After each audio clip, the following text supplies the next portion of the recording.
In this video, we're gonna show you how to replace a damaged outboard arm on your axle-less trailer suspension.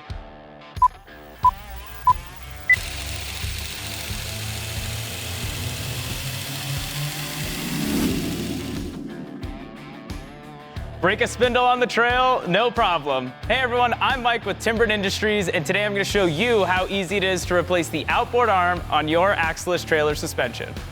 One of the really nice things about the axle-less trailer suspension is that it's a simple bolt-on design that allows for easy replacement of your outboard arm. There's no need to replace the entire axle like on other designs. For this install, I'm gonna be using a 1/2-inch impact to remove the wheels, a 3/4 inch socket and ratchet, and a 3/4 inch wrench to remove the nuts and bolts. Here are the steps to replacing the outboard arm. Lift the trailer and support it with jack stands before removing the tire. Disconnect and remove the brake or idler hub assembly first. Remove the outboard arm by loosening 4 nuts and removing 4 bolts that attach it to the control arm. After removing the broken outboard arm, inspect the 4 mounting bolts and nuts to see if they can be reused. Otherwise, they also need to be replaced. After installing the new outboard arm, replace the hub assembly.